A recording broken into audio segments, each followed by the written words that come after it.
Welcome into the Quest for the Perfect Bracket Show. We've got Phil Mattingly in, CNN's chief domestic correspondent and anchor for the second straight year on the Quest for the Perfect Bracket. Phil, we appreciate your time as always. So what happened? You picked the champ correct last year and now you're ready for round two, or how's it going? But also kind of feel like every really smart pick I thought I had last year ended up being completely wrong and getting blown up in the first round. Most of which I think both you and Wayne had pointed out were probably going to be problematic. And so I feel like there's a redemption element of this as well. Okay. All right. So we're here for redemption. Steph, you actually took a look at Phil's bracket from last year. You want to point out some of his highlights? Let's give you some kudos here. Yeah. I mean, look, you got the champion right, which, you know what, as you know, we've said a lot of times, that is the thing that matters more than anything else. You also got Purdue Final Four, right? So you had to go run there. You had a couple upsets, which worked out. Grand Canyon came through for you, and NC State. They never go in as the Final Four far, but I don't think many people actually had him go into the Final Four. So you got him right going the first round. Yeah, I'll take it. Low bar, but I'll exactly, take it. exactly. And the one kind of big miss was New Mexico. They were the only 11 to not win last year, which is kind of a weird kind of twist. But they went out against Clemson, who did go on a good run to the Elite Eight. Well, pretty good. And like you said, we're here for redemption, right? So let's take a look at your bracket for this year and go through some of your picks and take us through some notable picks that you've got maybe in the first round or maybe some potential Cinderellas that you're looking at. And what was really hard about this is not having 10 New Mexicos like last year, where you're like, all right, they got hot in a conference tournament, or they've got a couple of really good stars, because it seems like all of the best stars of any mid-major or below are now kind of populating the rosters of all of these top tier teams. And so I feel like I'm a very chalk heavy bracket at this moment in time, but I don't necessarily feel like that's because I'm not thoughtful about things. It's more that the top tier has really been consistent all season long. I mean, I remember I was in Columbus, Ohio. I'm an Ohio State alum, as I think you guys remember. I was in Columbus for the Tennessee-Ohio State game in the playoffs for football. And I think it was the night before that game, Auburn beat Ohio State by like 70. And I was like, okay, these guys are legit and have kind of consistently been that way. A little bit of a rough go in the SEC tournament, but have been that way the entire way. And so is Duke, and so is Florida. And so very, very top heavy in terms of my picks. I'd say that in the first round, I'm not just picking against Michigan because I hate Michigan, although that certainly is like a prevailing theme, not just of brackets or sports, but of life, of being very opposed to the team up north. But I do think UC San Diego is a kind of a pick that I was intrigued by, and I think Michigan's got some weaknesses that they could possibly exploit. I'm all in on Drake right now, which if there's any team that like probably isn't necessarily in line with where other people might be, it's that. I'm a kind of a pretty big Bennett Sturts fan, very like Austin Reeves vibe to it. Somebody the other day on one of the shows was like, I'd compare him to Steph Curry, which seems a little aggressive in terms, kind of a very high bar to set. But I think just you get a player like Sturts who gets hot, and can kind of shoot from wherever and whenever. And if he stays that way throughout the tournament, I think they can get through a couple rounds, or at least the first round.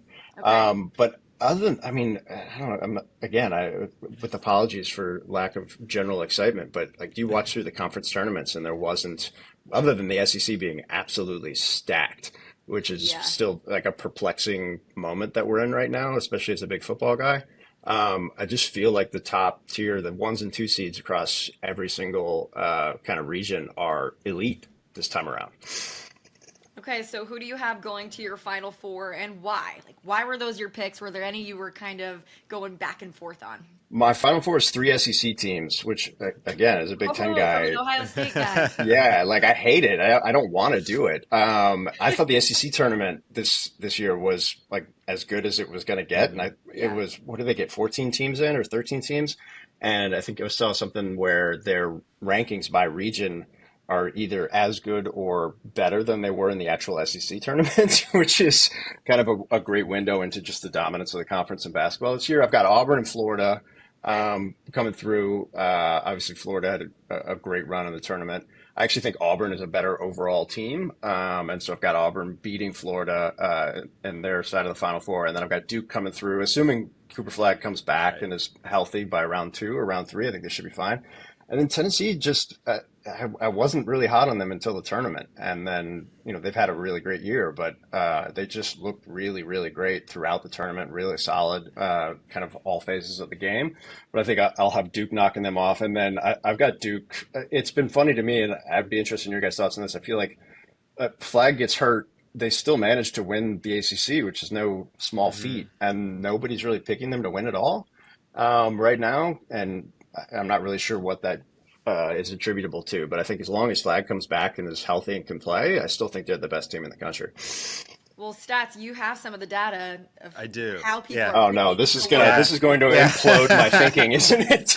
No, it's funny. It's funny you mentioned the Duke thing, because I wonder if it's more if it's a feeling that everyone's having, but they're still picking Duke. If that makes any sense, because this is just for our data for the bracket challenge game. Duke is the most popular champ pick right now. It's at above 31%, which is pretty high. It's higher than UConn last year.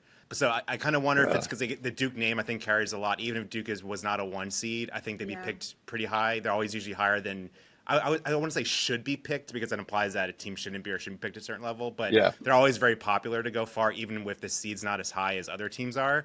But yeah, they're by far, they're almost double Florida, and Florida's number 2 team to it. This is to win a championship. So yeah, I do wonder if people are thinking like you, is like, well, everyone's backing off Duke because they don't know sure about the injuries, but people are still thinking them to go all the way. They're not the number 1 overall seed, so I wonder if maybe that makes people like they're making more of like a cool pick because it's not the top team in the field. But yeah, so the top champs right now are Duke, Florida, Auburn, Houston, the 4-1 seeds. Nothing too surprising there, but I was surprised to see Duke that high for the national bracket, because like you said, with the injuries, you never know. They could be, they both could be fine, could be, some lingering stuff there, but a lot of people still love Duke a lot. I just for clarity, I don't love Duke. I mean, I hate Duke.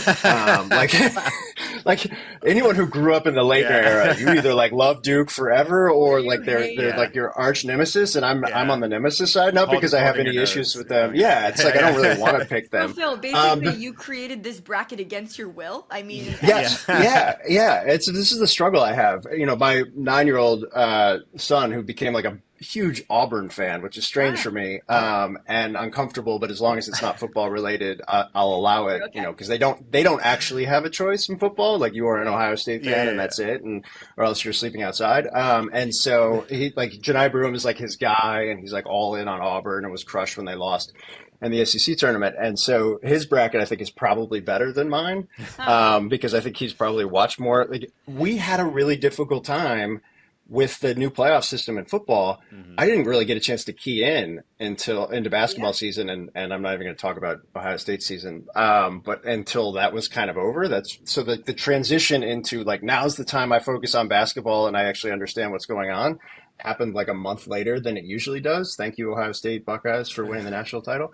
But so I feel like I've been trying to catch up in the last couple of weeks, and the thing that I've been stuck with again has been like the teams that I would kind of tune in between or football games, like Auburn or Duke on some level, are still as good as they were kind of in the first quarter of the basketball season. And so I think that consistency is really interesting to me. The other thing with Auburn too, which I think probably runs against how I picked this, is they got so many 4th and 5th year guys in their rotation.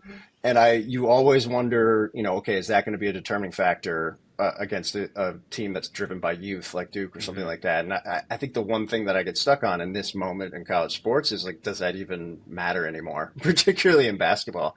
It used to be the cool thing, they got a bunch of 4th year guys, and so therefore they're going to be better prepared for the type of intensity and pressure that comes with the tournament. And then you watch Cooper Flag play and you're like, I don't really think that matters. Well, it sounds like we got to get your 9-year-old on here too. He would be stoked. He's a lot smarter. Actually, I don't want him on because it will totally show that my vulnerabilities and the fact that I don't know nearly as much as I'm trying to portray myself as understanding. But he's been all in on Auburn, which all right. That's his pick. That's his pick. We appreciate you sharing your bracket with us, Phil. It's always so much fun. You got any final thoughts on how you think you're going to do this year? You feeling good about it? My final thoughts on this are generally I think that the college sports have changed dramatically just because of how the system is set up right now. And I think how everybody's picking, how this entire season has gone is really emblematic of that. But I also, even though it would nuke my own bracket, kind of hope that we're proven wrong, right? Like that March is the one kind of wild card that NCAA basketball in March changes the dynamic of everybody just assuming that the top tier will be the top tier forever. And I think that's the beauty of the tournament. And that's kind of what I'm hoping for when I'm acting like I'm working, but in fact, my office door is closed and I'm watching games on Thursday and Friday. Well, we love it. We're doing the same thing over here. So thanks so much, Phil. We appreciate it. We'll keep an eye on your bracket as we go through the tournament, and best of luck to you in your bracket groups. Awesome. Likewise, guys. Appreciate it.